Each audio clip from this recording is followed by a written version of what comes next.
तो ये एक अच्छी बात है, एक अच्छी शुरुआत है बीएसएससी के लिए। और पेपर लीक ना हो, धांधली सेटिंग ना हो, पारदर्शिता के साथ परीक्षा हो। 3-4 दिनों के अंदर हम बीएसएससी के अध्यक्ष से मिलना चाहेंगे। ऑनलाइन परीक्षा नहीं होनी चाहिए, नहीं तो फिर हम लोग अगस्त में ही महा आंदोलन करेंगे। बड़ा आंदोलन करना पड़ेगा। बीएसएससी द्वितीय इंटर स्तरीय का विज्ञापन आए हुए अब 3 वर्ष होने जा रहा है, लेकिन अभी तक इसकी परीक्षा की तिथि घोषित नहीं हुई है। बीएसएससी सीजीएल 4 का भी यही हाल है, 1 साल हो गया लेकिन अभी तक परीक्षा की तिथि घोषित नहीं हुई। बीएसओ का भी यही हाल है। और संविदा वेटेज भी लाया गया। संविदा वेटेज ईमानदार, मेधावी, बेरोजगार युवाओं के लिए बहुत ही नुकसानदेह है। अगर संविदा वेटेज नहीं हटाया जाता है तो जो मेधावी, ईमानदार युवा हैं उनको बहुत दिक्कत होने जा रही है। इसलिए संविदा वेटेज तो हटना ही चाहिए, क्योंकि संविदा वेटेज धांधली सेटिंग का नया सुरक्षित रास्ता है। इसलिए संविदा वेटेज तो एकदम हटना ही चाहिए। और बीएसएससी एग्जाम डेट भी जल्द घोषित करे। अभी बीएसएससी का कुछ लंबे समय से अस्थाई अध्यक्ष ही कोई नहीं थे। कुछ वर्षों से बीएसएससी का कोई अस्थाई अध्यक्ष ही नहीं था। इस वजह से बहुत सारी चीज़ें नहीं हो पा रही थी। लेकिन जब हम लोगों ने आंदोलन की बात कही कि बीएसएससी एग्जाम डेट घोषित करें, नहीं तो अब हम लोग आंदोलन करेंगे।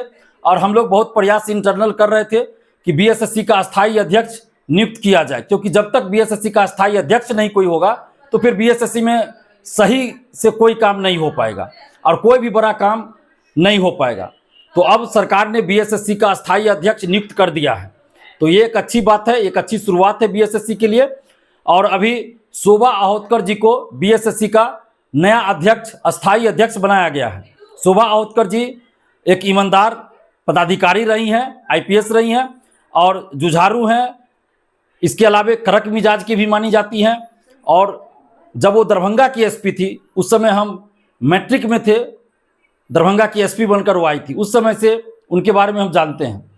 तो एक अच्छी शुरुआत कह सकते हैं बीएसएससी के लिए हुई है। तो हम लोग अभी बीएसएससी की जो अध्यक्ष बनी है शोभा अहोतकर जी, इनको अभी मेरे ख्याल से भर्ती प्रक्रिया के बारे में ज़्यादा कुछ जानकारी नहीं होगा, क्योंकि ये कभी भी किसी भर्ती आयोग में नहीं रही हैं। तो इसलिए इनको अभी बीएसएससी के बारे में, भर्ती प्रक्रिया के बारे में 10-15 दिन समझने में तो ज़रूर लगेगा। ये सच्चाई है, इससे कोई भी इनकार नहीं कर सकता। तो 10-12 दिन हम लोग देखते हैं, 4-5 दिन तो हो चुका है, 10-12 दिन हम लोग देखते हैं कि ये सभी प्रक्रियाओं को समझ लें, बीएसएससी में क्या कैसे हो रहा है, सब चीज़ को वो जान लें। और इसी बीच हम प्रयास करेंगे कि बीएसएससी की जो नई अध्यक्ष बनी है शोभा अहोतकर जी, उनसे मिले और बीएसएससी के बारे में भी हम भी बताएं कि बीएसएससी में अभी तक क्या हुआ और कैसे परीक्षा हो सकती है, और पेपर लीक ना हो, धांधली सेटिंग ना हो, पारदर्शिता के साथ परीक्षा हो। ये सारे मुद्दों को उनके सामने रखेंगे। और हम लोगों का मकसद सिर्फ ये नहीं है कि परीक्षा का डेट घोषित हो जाए। सिर्फ परीक्षा का डेट घोषित होने से कुछ नहीं होगा। परीक्षा का डेट घोषित हो जाए, परीक्षा भी हो जाए और पेपर लीक हो जाए, तो धांधली सेटिंग हो जाए, तो फिर परीक्षा का कोई मतलब नहीं रह जाएगा। इसलिए हमारी कोशिश है कि पूरी पारदर्शिता के साथ परीक्षा हो, धांधली सेटिंग ना हो, पेपर लीक ना हो और 3 महीना के अंदर परीक्षा भी हो जाए। तो ये हमारी कोशिश है और इसके लिए हम प्रयास कर रहे हैं। और पारदर्शिता का मतलब ओएमआर शीट की कार्बन कॉपी और क्वेश्चन बुकलेट परीक्षा समाप्ति के बाद परीक्षार्थियों को मिलना चाहिए। परीक्षा समाप्ति बाद आंसर की जारी होना चाहिए, ताकि अभ्यर्थियों को पता चले किस क्वेश्चन का कौन सा आंसर सही है। और रिजल्ट के साथ ही कट ऑफ सभी का मार्क्स जारी होना चाहिए। तो इन सब चीज़ों के लिए हम लोग प्रयास कर रहे हैं। अभी हम 3-4 दिनों के अंदर हम बीएसएससी के अध्यक्ष से मिलना चाहेंगे, शोभा अहोतकर जी से प्रयास करते हैं ताकि उनको ये सब चीज़ बताएं।